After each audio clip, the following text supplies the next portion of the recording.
Good morning and welcome. My name is Philippa Haynes. And I'm Mark Lee. Welcome to another episode of the Accountant's Success Secrets podcast. So normally we are interviewing a guest, an accountant who's doing great things, has years of experience and whose story can inspire and encourage other accountants around the UK. Our aim is to provide some fundamental insights for you, our loyal listener, within around 30 minutes or so. But today we have reached that stage where we pause things and offer you our reflections on the 5 most recent interviews with our podcast guests. And just before we do that, a word about the sponsor for this week's podcast, the Tax Advice Network. Their website exists to enable you to find exactly the right tax specialist, whatever a client's tax issue, challenge or problem demands a second opinion, or when you want to avoid going beyond your level of competence and experience. It costs nothing to use the website, where you'll find tax experts addressing over 100 areas of tax. Just choose the advisor you want and contact them directly through the website. Simply visit taxadvicenetwork.co.uk to find out more. So it's us today taking time to review interviews 16 to 20, and we like to do this because sometimes there are some nuggets that we hadn't quite kind of noticed in its full, and what we want to do here is get as many learnings as possible. So our 16th interviewee was Nicola Mason, who built up her practice point accounting while balancing the needs of her baby and her clients. Do you want to start, Mark? Yeah, sure. I loved the way that Nicola talked about constantly looking to offer the best customer experience she could, becoming part of her clients' teams and in regular contact, and not just an external once a year client. And of course, that's a really important lesson for all accountants who want to have successful practices into the future. I loved what you said, by the way, just now about pulling out the nuggets we might have missed during the interviews, because of course in 30 minutes we sort of zoom past everything, and having this opportunity just to go back and pull out some key points is a really valuable one. Yeah, and I think so. And we talk a lot about gaining value, don't we, about everything that we do. And when I say we, you and I, but also kind of more broadly. And this is why we do this, because we want to really eke out that value and really think about the words of our guest in a bit more detail, which is what we're doing now. So absolutely. I love Nicola's appearance as well. I think Nicola was the one where she dropped off. She tried to answer a call or stop a call and she dropped off. and you exhibited your brilliant technical skills in the recording. You can't tell you disappeared and then came back. And we busked it for about 5 minutes. We did busk it, didn't we? But actually it made no difference because it was one of the episodes that did really, really well. So, the show must go on with or without technology.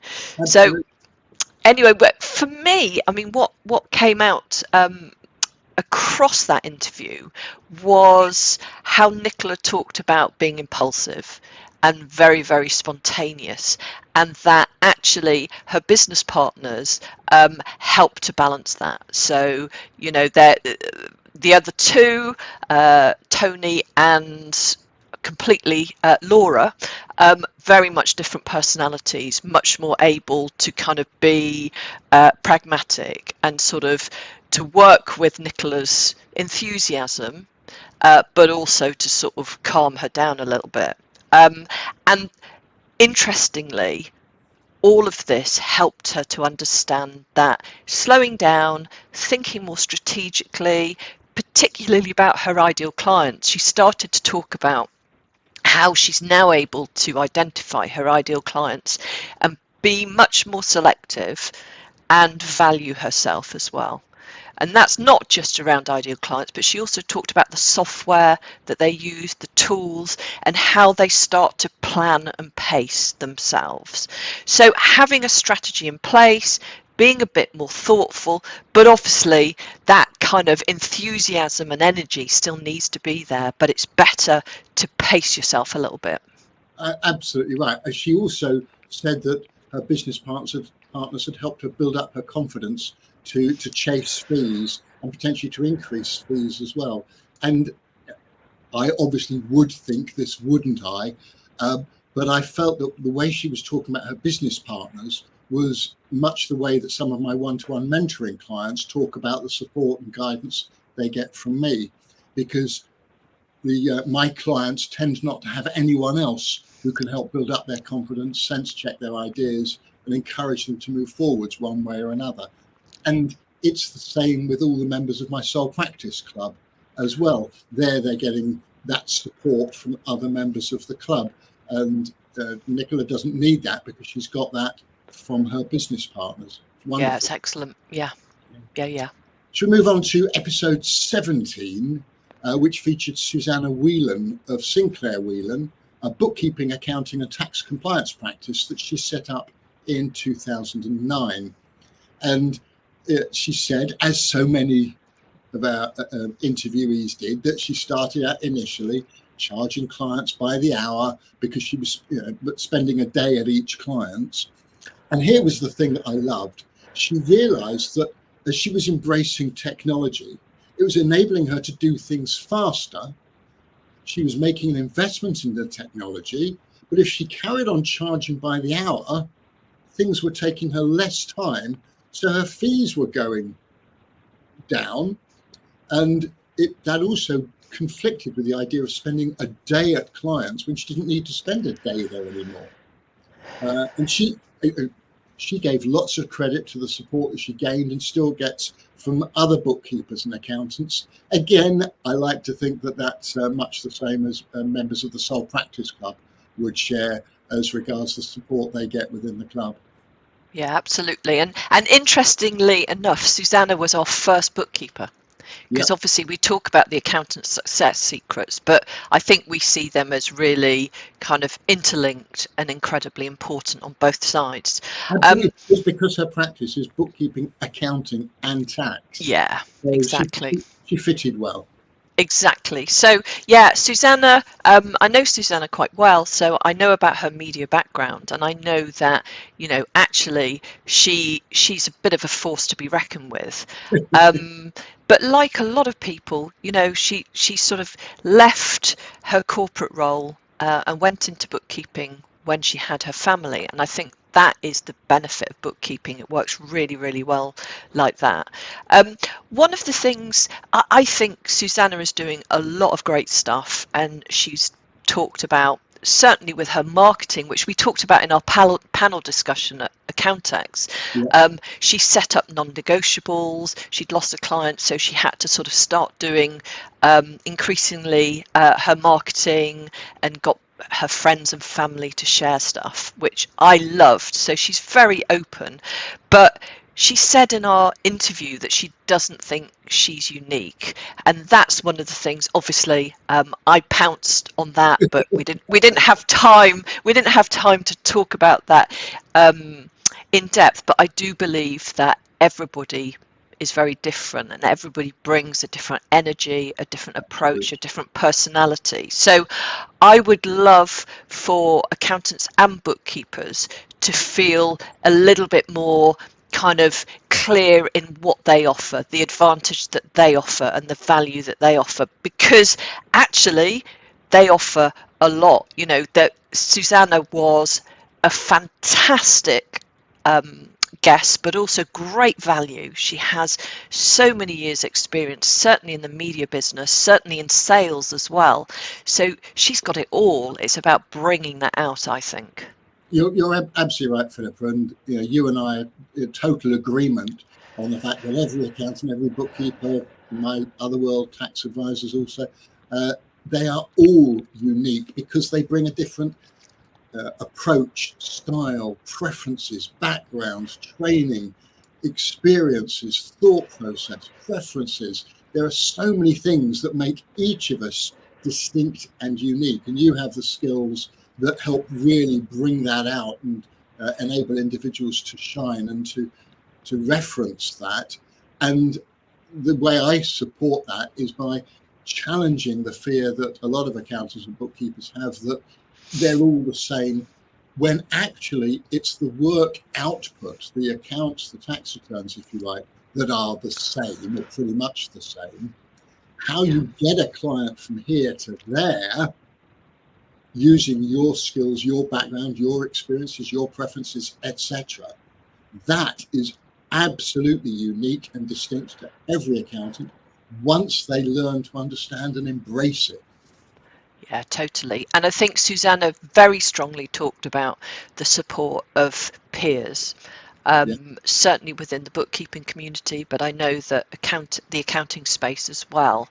And it seems like the space has changed over the last few years, where there is that support, there is that friendship. And actually, if you are different and you are unique, there is no fear in mixing with your peers, because you're all offering something slightly kind of unique. And the benefit for prospects is that they can choose the person or the business that fits them, because we want to move away from accountants and bookkeepers being all the same and there's no difference. That's what a potential business owner would think, and we don't want that. We want them to say, actually, there's a whole range of different people and approaches, and I'm going to choose the one that fits me. And that's where you get the value, and that's where you get the relationship, isn't it?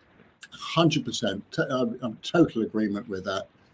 And indeed, as you know, I've referred some accountants to you to help draw that out, because that's your expertise rather than than. Should we move on? Sure. Episode 18, we interviewed Paul Miller, who's run Cornish Accounting Solutions for almost 30 years now.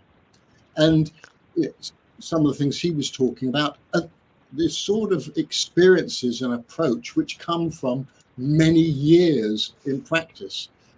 But again, our listeners are able to shortcut that by taking these accountant secrets and applying them to their own situations. He talked about the importance, I'm going to say obviously, of understanding clients' needs. And he does that in part by asking questions. He said, what's more important to me, rather than what they want from their accounting and bookkeeping side of things, is what is it you actually want to do? What is it you want to achieve? And then what part can I, as your accountant, play in that? What can I do in order to help you achieve your aims and ambitions? And I think it was a later interviewee, I think it was Paul Dono, who's coming up next, who said something very similar about never focusing just on the business ambitions, but looking at what the personal ambitions are that those business ambitions will help someone to achieve. And Paul Miller clearly does that too. Go on, sorry. Yeah, no. So I was taken by Paul's real emphasis on relationships, and I know very much. I mean, he has the technology to support the business and support his clients, but he's very much about getting in front of somebody and really being able to have a conversation with them, and that's a skill in itself. Not every accountant wants to get in front of people because they found that really, really difficult. But one of the things that struck me about Paul is that he's a fantastic storyteller. Yes. And he's able to talk around books he's read, learnings. He's able to talk about clients, but what he said in his own words really is he tries to use stories to simplify ideas, simplify complex ideas. So when he's talking to a client about the numbers or whatever, he's always trying to find metaphors or examples where he can kind of make it easier to understand. And one of the things I remember was he talked about the pieces of jigsaw, where there was the sort of the outside where you've got all the straight lines, but then the idea really is about filling in all of the sort of difficult stuff in the center of the jigsaw, and that's what he and his team do. And that, I think, just having that visual, that kind of language, if you like, that visual language, really helps his clients to understand a little bit better their numbers. I'm sure that's absolutely right. He was, and I love metaphors as well, and I thought the jigsaw one was superb. He talks about showcasing client stories to build credibility and trust. And as many of my clients will know, and members of my Soul Practice Club know, I have a client story template that I share in order to help accountants take a story and cut it down to just the key elements. And then I encourage them to build a bank of those stories, as Paul Miller has done so successfully, so that you can pull out relevant stories with relevant people that you're talking to. And they can help reference your desire to help clients achieve their goals and provide personalized guidance to them, because as Paul said, and you and I would agree, that's the key to successful relationships. Yeah, and I think when we've talked about uniqueness and personality and that sort of thing, Paul is quite a big personality, and he's got these 40 years of experience, which means he knows what he's talking about. But what's really interesting, he's not afraid to be direct with clients and prospects, because actually in his eyes he's doing them a favor, and actually it weeds out those people who want to take advice and those who don't.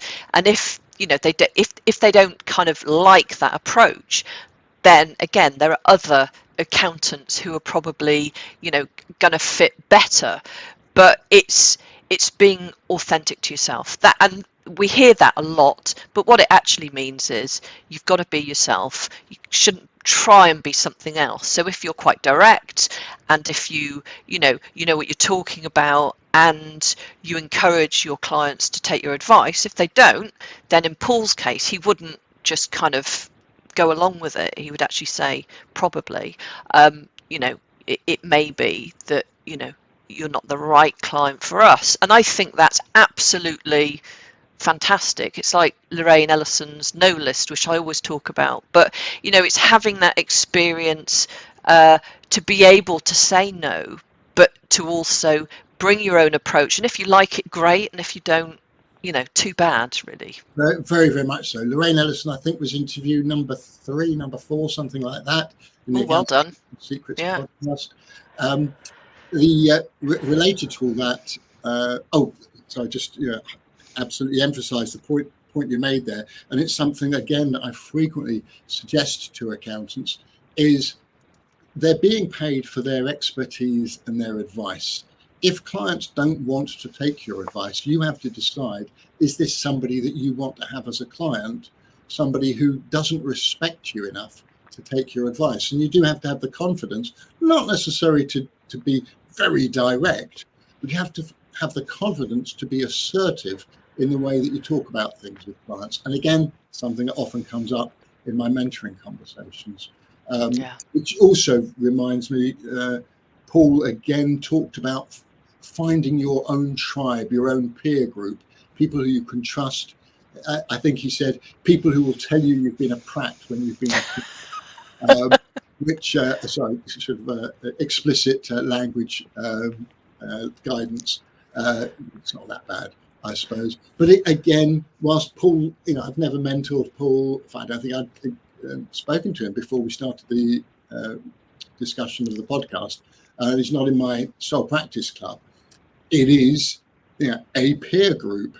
And so many people who join the club say, oh, I thought you needed to be bigger. I thought you needed to be more successful. And it's the same with the podcast interviews, isn't it?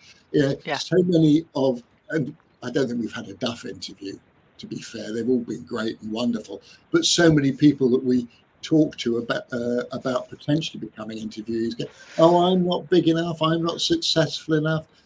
Actually, everybody has their story, and everybody's success for them can be a lesson and an inspiration for others as well. Absolutely. Absolutely. So we're on to our next. Okay, episode 19. Yes. So it's you, isn't it? Sorry. Go on. Yeah, no, that's all right. It's Paul Dono, who leads One Accounts Online, an accountancy firm he set up just over 10 years ago. And we're getting pretty current now, aren't we? Because Paul was only a couple of weeks ago. Yeah. I really enjoyed talking to Paul as well.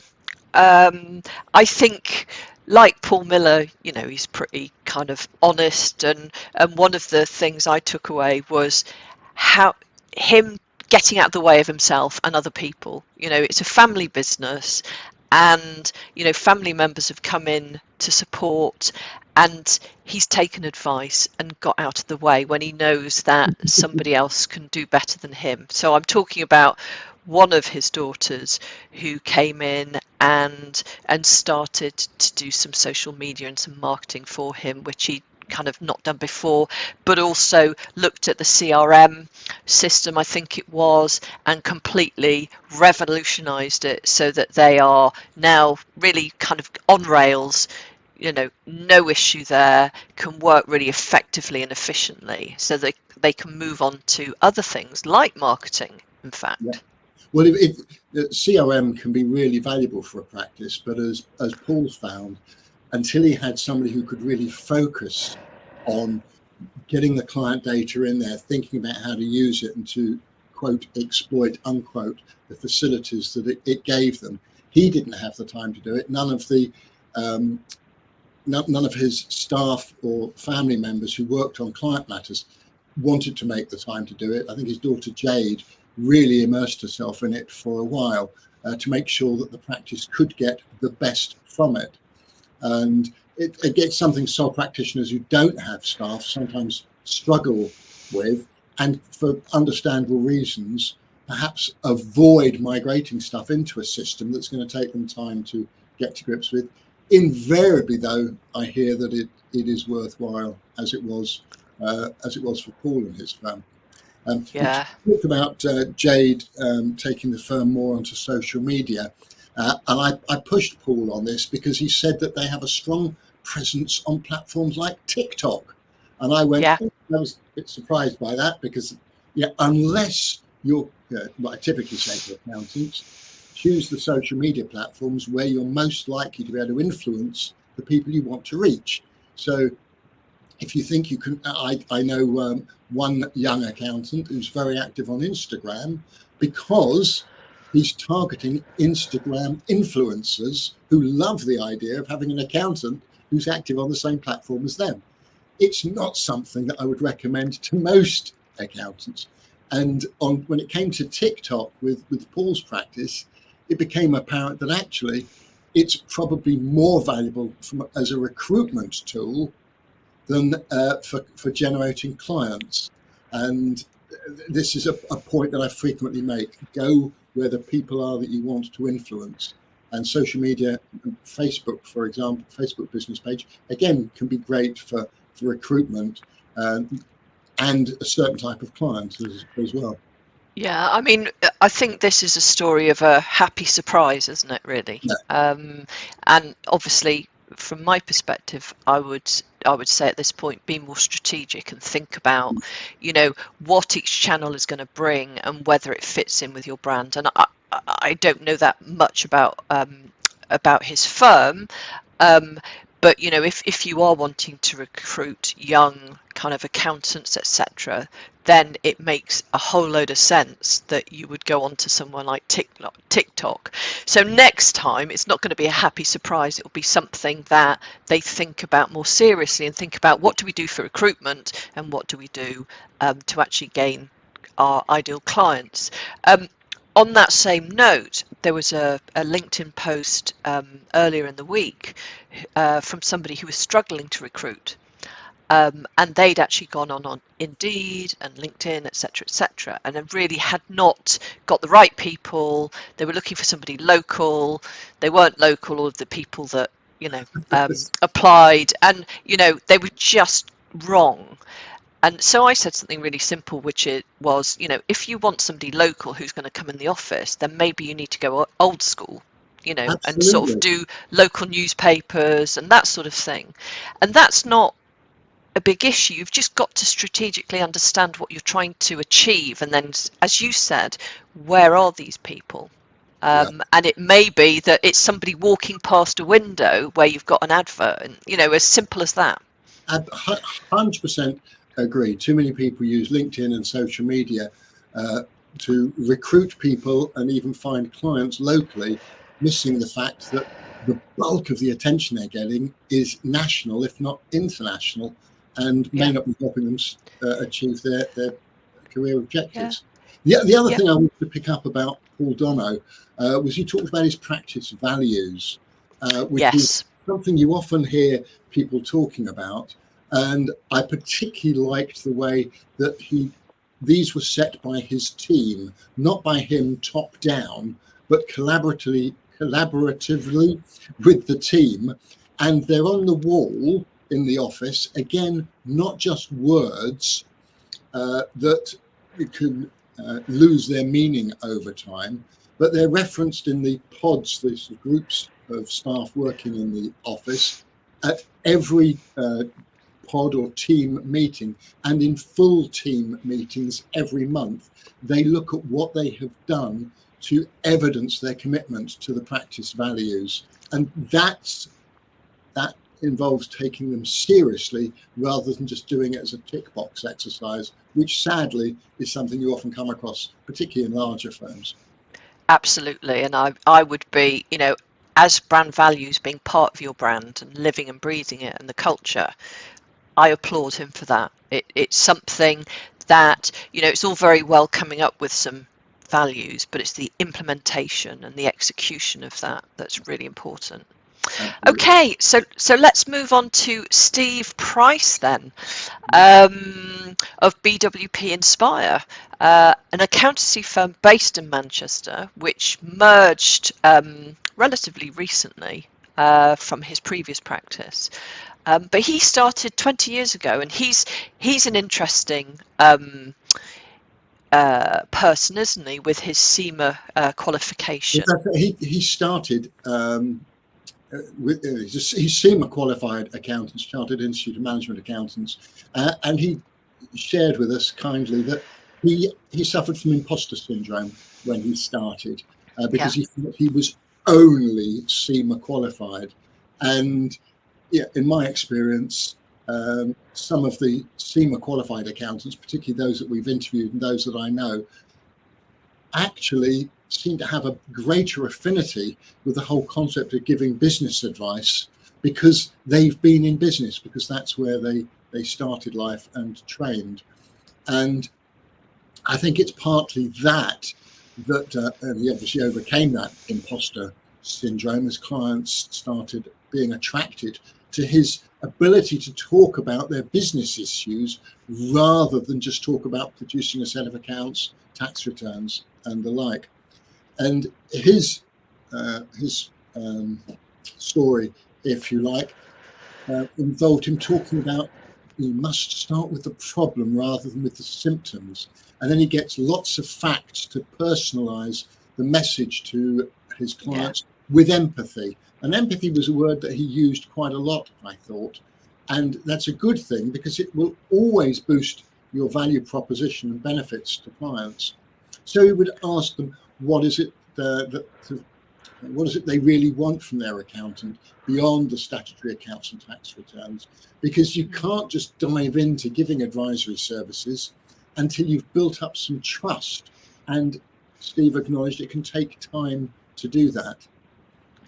Yeah, I mean, I think it's very, very clear that Steve had, the real soft skills, which I think is one of those conversations that you hear all the time in the space, and he's very, very lucky to be able to manage that. I mean, in many ways he reminded me of Mitch Hahn as well, who we spoke to from Norden's a few months back now, who again wasn't even an accountant, but is very good at the soft skills, at the communication, and talking about business. And one of the things, going back to Steve though, I really liked the fact that he bought a practice a few years back for the wrong reasons around money. If you remember, it's about getting more leads, etc.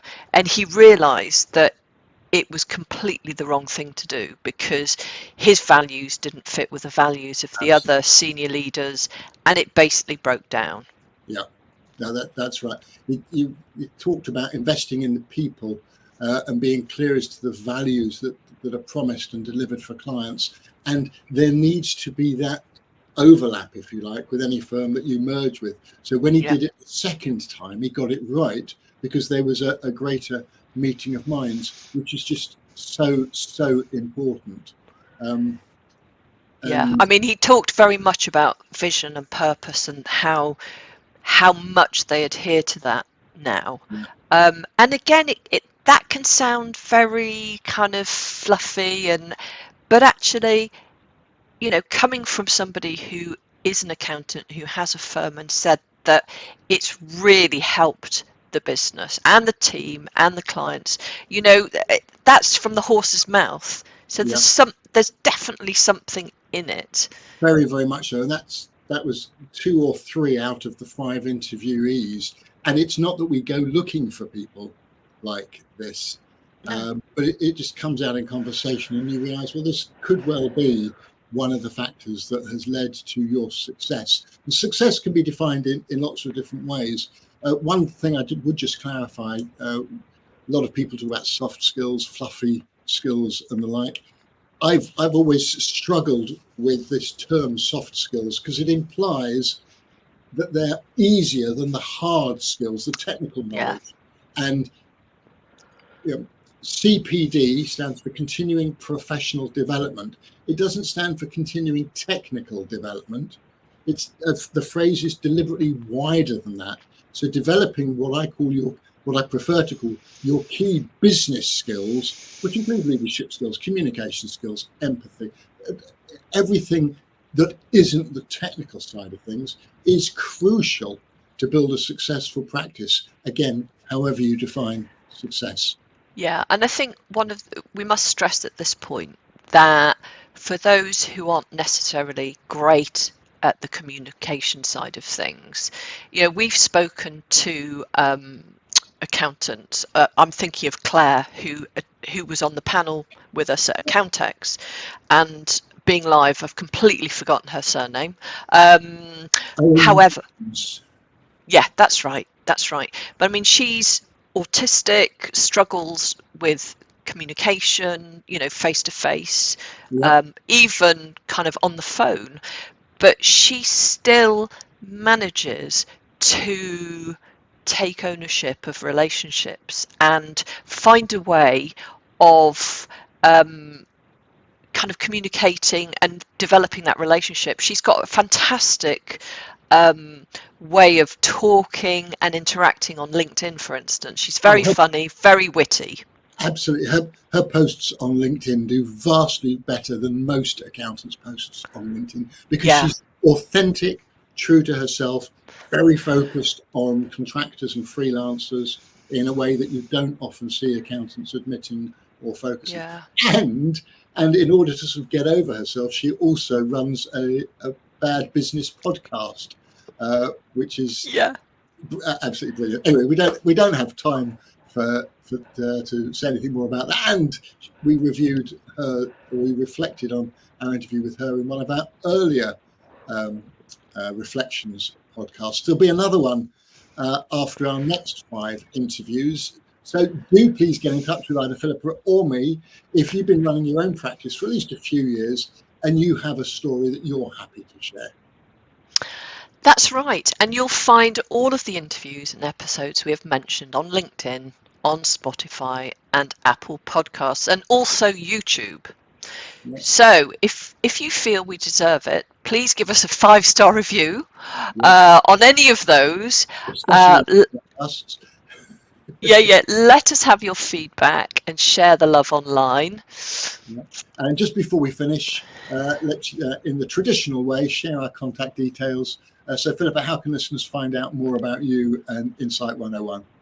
Well, we're both on LinkedIn now, aren't we? So LinkedIn, Philippa Haynes, you'll find me there. Otherwise, you're probably best to go to my website, www.insight101.co.uk, and there's a way of fixing up a call or a quick question there. Mark, how can listeners find out more about you and your Soul Practice Club? Thanks. Well, again, much the same as you. I'm very active on LinkedIn. To distinguish me from the other 5,000 people with my name, you'll find me as Mark Lee FCA. There's a link to details about the Soul Practice Club there, as there is on my website, www.bookmarklee, bookmark as in a bookmark, bookmarklee.co.uk. And Brilliant. very happy to have conversations with anybody who might want to join the podcast. Mentoring, soul practice, or just questions generally. I love talking to accountants because I used to be one. Yeah. Great. Well, that's it. We're done. Back to normal next time with another fabulous interviewee. I would just like to say another thanks to the Tax Advice Network who have sponsored this episode. That's it, Mark. Lovely. Many thanks, Philippa. Until next time on the Accountant Success Secrets podcast, or anywhere else that we might meet online or in real life. Bye-bye for now. Bye-bye.